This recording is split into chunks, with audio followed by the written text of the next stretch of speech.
لیکن اس کے باوجود بھی حرمت والے مہینے کے اندر قتل و غارت گری کو وہ ترک کر دیا کرتے تھے، چھوڑ دیا کرتے تھے۔ اور جو قتل و غارت گری ان کے یہاں جب چلتی تھی تو سینکڑوں سال تک چلتی رہا کرتی تھی۔ جب حرمت والے مہینے آتے تھے تو وہ لوگ قتل و غارت گری کو بند کر دیا کرتے تھے۔ اس سے بھی پتہ چلتا ہے کہ عرب کے یہاں حرمت والے مہینے کی کتنی عظمت تھی۔ لیکن افسوس ہوتا ہے ہمارے معاشرے کے اندر دیکھ کر کہ ہمارے معاشرے میں جتنی بدعات و خرافات ہیں وہ تمام کی تمام چیزیں ان حرمت والے مہینوں میں لوگ انجام دیتے ہیں۔ لوگ سینہ کشی کرتے ہیں، لوگ گالوں پہ تماشے مارتے ہیں، لوگ ان تمام چیزوں کو شریعت کا حصہ قرار دیتے ہیں، نوحہ خوانی کرتے ہیں، ماتم کرتے ہیں اور کہتے ہیں کہ یہ شریعت کا حصہ ہے۔ لہذا یہ شریعت کا حصہ نہیں ہو سکتا ہے۔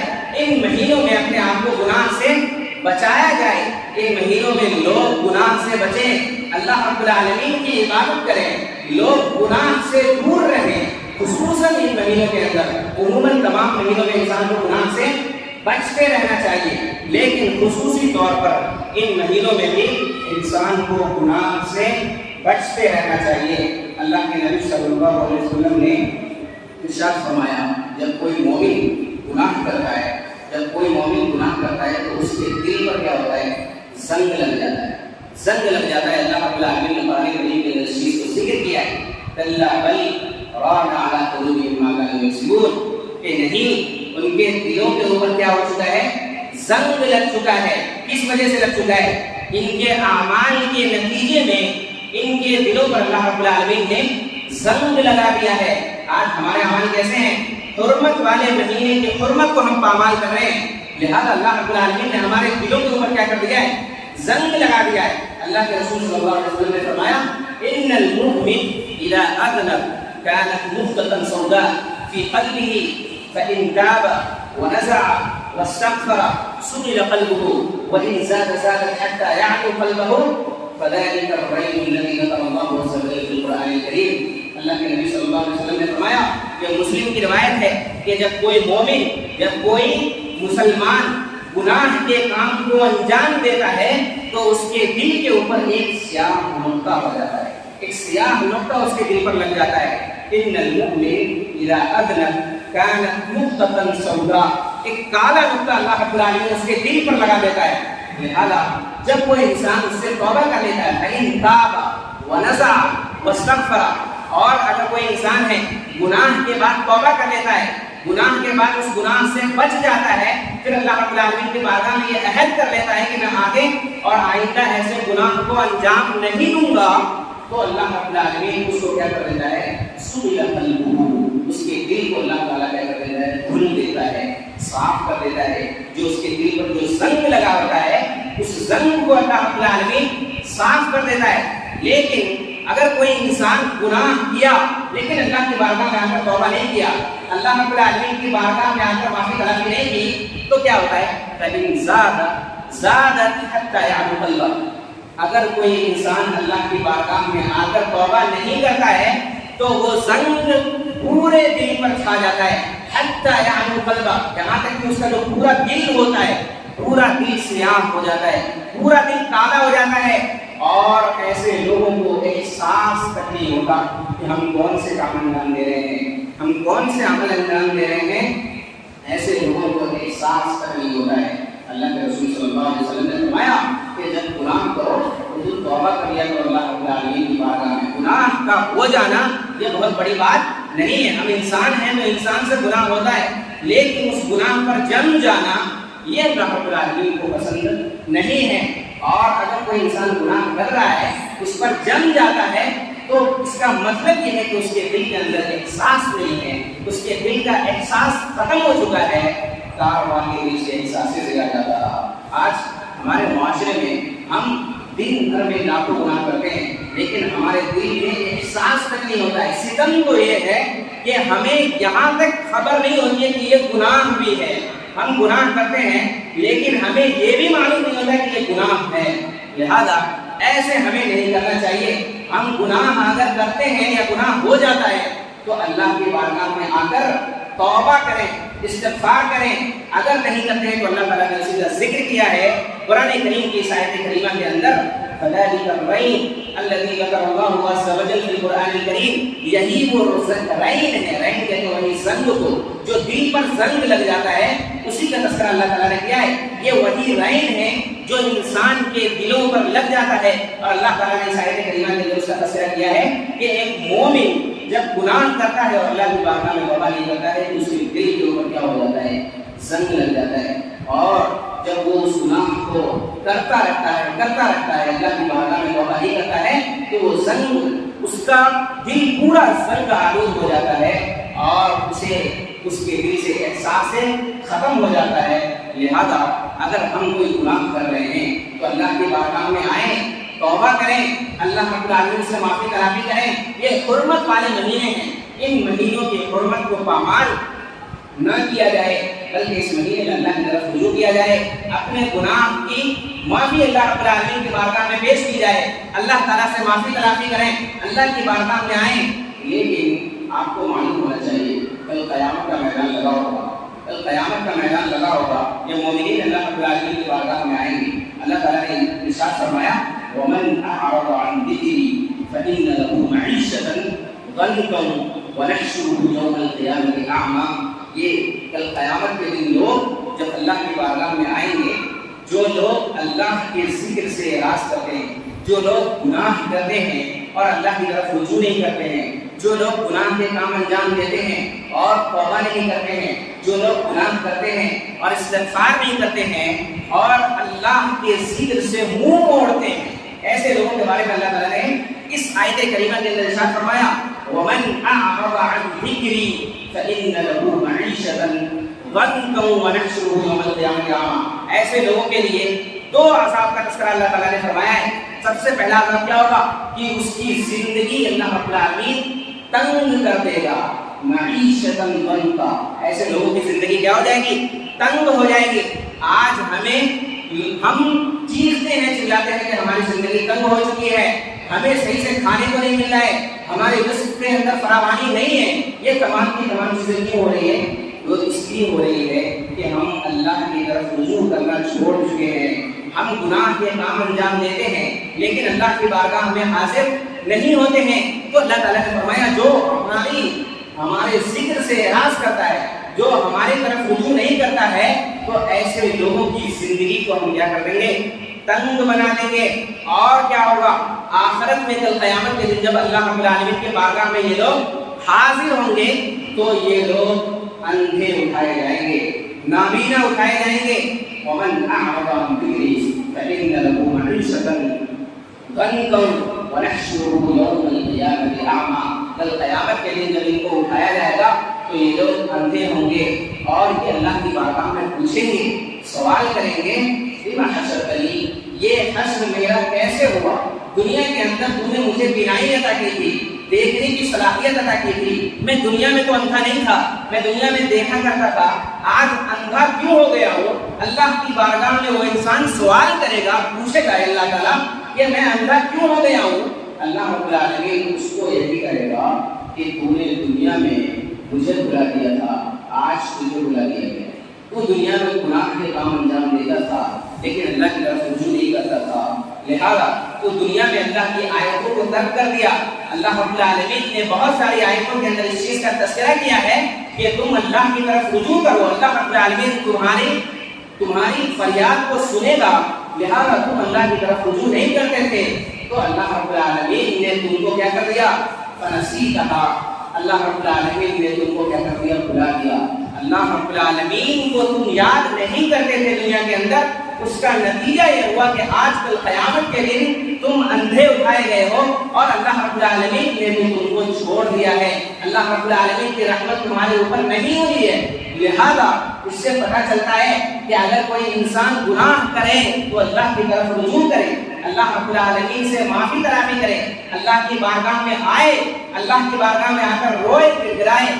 آپ سوچئے کہ اگر انسان گناہ پر گناہ کرتا جائے تو اللہ تعالیٰ نے کہا ایسی قوم کو ہم عذاب کے اندر مبتلا کر دیتے ہیں، ایسی قوم کو عذاب میں اللہ رب العالمین مبتلا کر دیتا ہے. اور قوموں کی تاریخ بھری ہوئی ہے. آپ دیکھ لیجیے اللہ رب العالمین نے قرآن کریم میں ارشاد فرمایا وَكَمْ أَهْلَكْنَا مِنْ قَرْيَةٍ بدلت معیشتها فتلك مساکنهم لم تسکن من بعدهم الا قلیلا. بہت ساری قومیں ایسی آئی ہیں جن کو اپنی معیشت پر ناز تھا، جن کو اپنی حکومت پر ناز تھا، جن کو اپنی طاقت و قوت پر ناز تھا. اللہ رب العالمین نے ان کو تباہ کر دیا. کیوں کر دیا؟ ان کے گناہ کے نتیجے میں. اللہ رب العالمین نے ذکر کیا فَكُلًّا أَخَذْنَا بِذَنبِهِ فَمِنْهُمْ مَنْ أَرْسَلْنَا عَلَيْهِ حَاصِبًا وَمِنْهُمْ مَنْ أَخَذَتْهُ الصَّيْحَةُ وَمِنْهُمْ مَنْ خَسَفْنَا بِهِ الْأَرْضَ وَمِنْهُمْ مَنْ أَغْرَقْنَا. بہت ساری قومیں ایسی آئی ہیں جن کو اللہ رب العالمین نے جکڑ لیا. اللہ رب العالمین نے قوموں کو پکڑ لیا. کیوں پکڑا ہے اللہ رب العالمین نے؟ وہ اس وجہ سے کہ یہ قوم اللہ رب العالمین کی نافرمانی کیا کرتی تھی. یہ قوم اللہ رب العالمین کی نافرمانی کیا کرتی تھی اور اللہ کی طرف رجوع نہیں کیا کرتی تھی، جس کے نتیجے میں اللہ رب العالمین نے ان قوموں کو پکڑ لیا ہے. اور بعض قومیں ایسی ہوئی جن کے اوپر پتھروں کی بارش کی گئی، بعض قومیں ایسی ہوئی جن کو اللہ رب العالمین نے زمین کے اندر دھسا دیا، بعض قومیں ایسی آئی جن کو چیخ و پکار سے اللہ رب العالمین نے تباہ و برباد کر دیا، بعض قومیں ایسی آئی جن کو اللہ رب العالمین نے غرق کر کے پوری دنیا کے لیے عبرت اور نمونہ بنا دیا. آپ ان چیزوں کے اندر غور کیجئے. اور یہ کیوں کیا؟ اللہ رب العالمین نے ان کے اوپر ظلم نہیں کیا ہے. وما كان الله ليظلمهم ولكن كانوا انفسهم يظلمون. اللہ رب العالمین نے جو ان قوموں کو پکڑا ہے، اللہ رب العالمین نے جو ان قوموں کو تباہ کیا ہے، یہ ان کے گناہ کے نتیجے میں کیا ہے. اللہ نے ان کے اوپر ظلم نہیں کیا ہے. یہ خود گناہ کیا کرتے تھے اور اللہ کی طرف رجوع نہیں کیا کرتے تھے، جس کے نتیجے میں اللہ رب العالمین نے ان قوموں کو تباہ کر دیا. ان قوموں کو اللہ رب العالمین نے ہلاک و برباد کر دیا. لہذا اس سے معلوم ہوتا ہے کہ ہم جب گناہ کرتے ہیں تو اللہ کی طرف رجوع کریں، اللہ رب العالمین کی بارگاہ میں آئیں، اللہ کی بارگاہ میں آ کر روئیں، اللہ کی بارگاہ میں آ کر گڑگڑائیں، اللہ رب العالمین سے معافی تلافی کریں. اور یہ حرمت والے مہینے ہیں، ان مہینوں میں گناہ سے زیادہ بچا جائے. ان مہینوں کی حرمت کو پامال نہ کیا جائے. افسوس کے ساتھ یہ کہنا پڑتا ہے کہ یہ مہینہ جو ہمارے اوپر شائع فقط ہونے والا ہے، اس مہینے کے اندر دیکھنے کو ملے گا جتنا ماتم خوری لوگ اس مہینے کے اندر کرتے ہیں، سینہ پوری کرتے ہیں، اپنے دامن کو چاک کرتے ہیں، یہ دوسرے مہینے میں کوئی نہیں کرتا ہے. اور محبت رسول کے نام پر یہ تمام کی تمام چیزیں کی جاتی ہیں.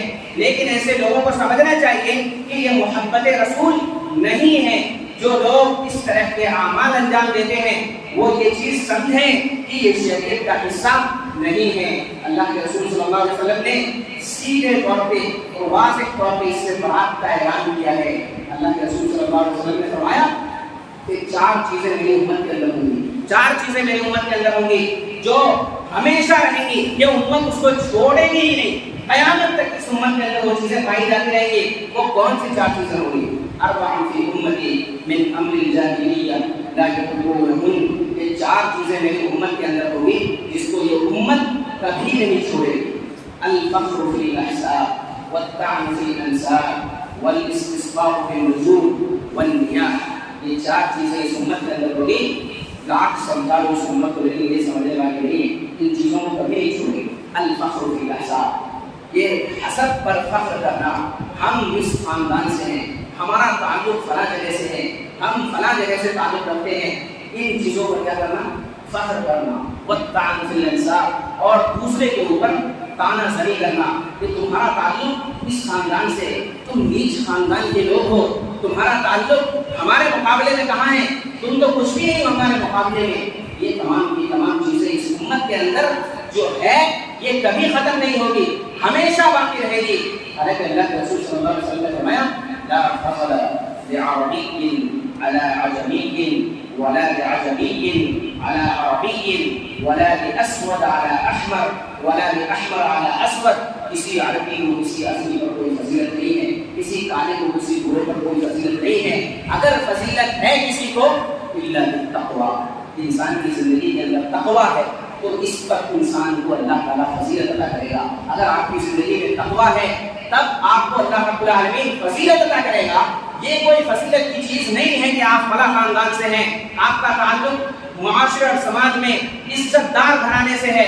یہ تعلق یہ ایسی چیز ہے کہ اللہ کے رسول صلی اللہ علیہ وسلم نے فرمایا یہ امر جاہلیت ہے. زمانے جاہلیت میں لوگ اسی طریقے سے کیا کرتے تھے اور فخر کیا کرتے تھے, ہم فلاں قبیلے سے تعلق رکھتے ہیں, ہمارا تعلق فلاں قوم سے ہے. یہ تمام چیزیں اس امت کے اندر ہوں گی اور امت ان چیزوں کو کبھی ترک نہیں کرے گی. اللہ کے رسول صلی اللہ علیہ وسلم نے واضح طور پہ فرمایا, اور کیا فرمایا, والاستسقاء بالنجوم, یہ ستاروں سے قسمت معلوم کرنا یہ اس امت کے اندر پایا جائے گا.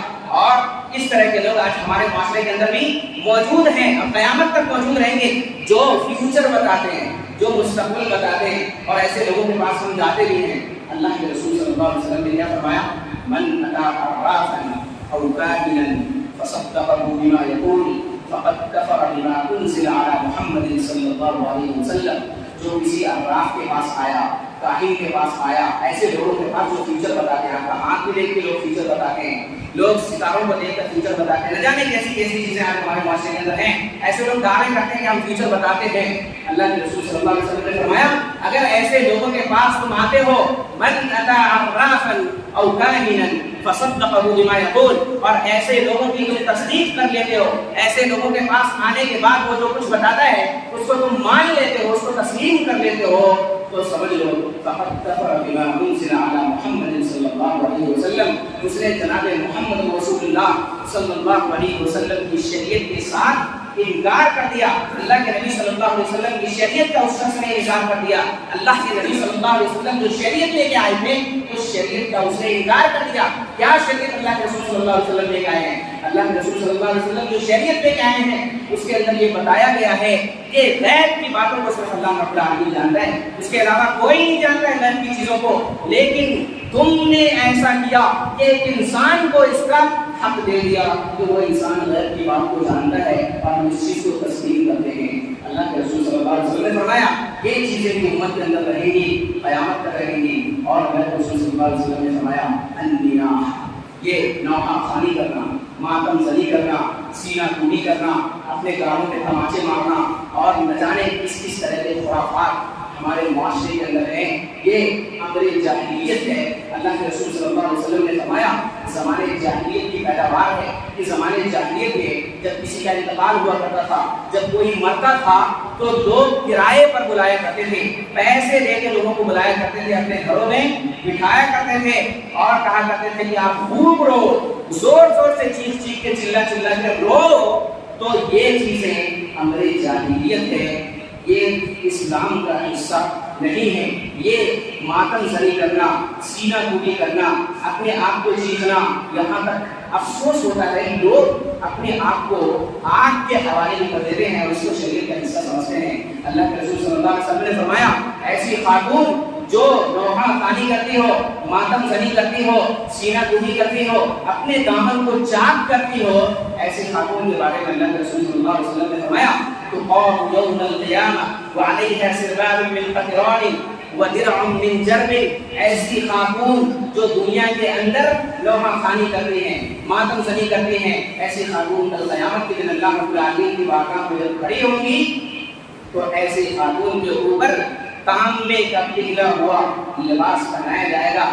اور ایسے لوگوں کو اللہ کے رسول صلی اللہ علیہ وسلم نے فرمایا کہ تانبے کا پگھلا ہوا لباس پہنا دیا جائے گا اور تاکوئی کی قمیص پہنائی جائے گی جس سے اس کا پورا جسم کیا ہوگا, چھلنی ہو جائے گا.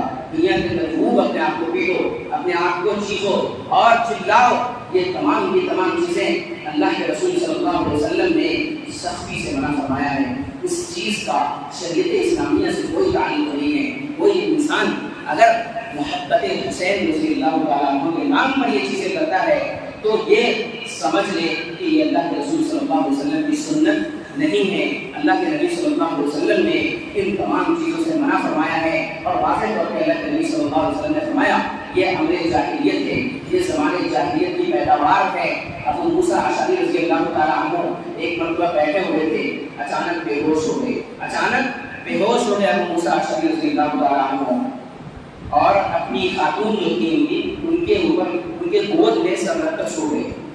اچانک وہ خاتون جب دیکھتی ہیں, ایک بیوی دیکھتی ہے اپنے شوہر کو بے ہوش ہو گیا ہے, اتنا زور سے چیختی ہے کہ ابو موسیٰ اشعری رضی اللہ تعالیٰ عنہ اس وقت تو بے ہوش تھے, لیکن جب افاقہ ہوا تو فوراً انہوں نے برات کا اعلان کر دیا کہ میں ان تمام لوگوں سے بری ہوں، ان تمام اشخاص سے بری ہوں، تمام ایسے لوگوں سے بری ہوں جس سے اللہ کے رسول صلی اللہ علیہ وسلم نے برات کا اعلان کیا ہے، میں ان تمام لوگوں سے برات کا اعلان کرتا ہوں۔ اور اللہ کے رسول صلی اللہ علیہ وسلم نے ایسی خاتون سے برات کا اعلان کیا ہے جو زور زور سے چیخے، جو چلائے، اپنے بال کو موڑے، اپنے دامن کو چاک کرے۔ اللہ کے رسول صلی اللہ علیہ وسلم نے ایسی خاتون سے برات کا اعلان کیا ہے، لہذا میں بھی ایسی خاتون سے برات کا اعلان کرتا ہوں۔ ان کی بیوی ہے، اور حضرت موسیٰ شریف رضی اللہ تعالیٰ عنہ نے چیخنے کے اوپر، صرف رونے کے اوپر، زور زور سے رونے کے اوپر انہوں نے برات کا اعلان کر دیا۔ یہ شریعت اسلامیہ کا حصہ نہیں ہو سکتا ہے، یہ شریعت اسلامیہ نہیں ہے، بلکہ شریعت اسلامیہ یہ ہے محبت رسول اگر آپ کی زندگی کے اندر ہے تو آپ اطاعت رسول کیجئے، اللہ کے نبی صلی اللہ علیہ وسلم کی زندگی کو اپنائیے، آپ صلی اللہ علیہ وسلم نے جو بتایا ہے اس طریقے کو اپنی زندگی کے اندر نافذ کیجئے، یہی اصل میں محبت رسول ہے۔ قل ان کنتم تحبون اللہ فاتبعونی یحببکم اللہ ویغفر لکم ذنوبکم واللہ غفور رحیم۔ اللہ سے تم محبت کرنا چاہتے ہو تو جناب محمد رسول اللہ صلی اللہ علیہ وسلم کی اتباع کر لو، اللہ کے نبی کے طریقے کو اپنی زندگی کے اندر نافذ کر لو، یہ اصل میں محبت ہے۔ محبت یہ نہیں ہے کہ اپنے دامن کو مارا جائے، فلا تصرفوا فیہن انفسکم، اپنے نفس کے اوپر ظلم مت کرو، اللہ تعالیٰ نے واضح طور پہ فرمایا ہے۔ اور یہ حرمت والے مہینے کا تذکرہ کیا اللہ تعالیٰ نے کہ اس کے اندر یہ چیزیں ارشاد فرمائی کہ اپنے نفس کے اوپر ظلم مت کرو، لہذا یہ نوحہ خوانی کرنا، ماتم زنی کرنا، سینہ کوبی کرنا، اپنے دامن کو چاک کرنا، اپنے کانوں پر تماچے مارنا، یہ تمام کی تمام چیزیں شریعت اسلامیہ کا حصہ نہیں ہے۔ لہذا دعا کریں اللہ رب العالمین ہم تمام لوگوں کو شریعت اسلامیہ کی صحیح تعلیم کو سمجھنے کی توفیق عطا فرمائے۔ اللہ رب العالمین ہمیں ان تمام چیزوں سے بچائے جن سے اللہ کے رسول صلی اللہ علیہ وسلم نے برات کا اعلان کیا ہے۔ اللہ رب العالمین مسلمانوں کو صحیح سمجھ عطا فرمائے۔ اللہ رب العالمین ہم تمام لوگوں کو صحابہ کرام کی محبت ہماری زندگی کے اندر کر دے۔ اللہ رب العالمین مسلمانوں کے احوال کی حفاظت فرما۔ اللہ رب العالمین مسلمان جہاں کہیں بھی پریشان حال ہیں ان کی پریشانی کو دور فرما۔ اللہ رب العالمین مسلمان جہاں کہیں بھی مقروض ہیں ان کی قرض کی ادائیگی کے اسباب غیر سے مہیا فرما۔ اللہ رب العالمین مسلمانوں کی جانوں کی مالوں کی عزت و آبرو کی حفاظت فرما۔ اللہ رب العالمین مسلمانوں کی حفاظت فرما، مسلمانوں کی جان و مال کی حفاظت فرما۔ ہم جب تک جئیں تب تک اسلام پر جئیں، جب ہمارا خاتمہ ہو تو ایمان پر ہو۔ وصلی اللہ علی نبینا محمد وعلی آلہ وصحبہ وسلم۔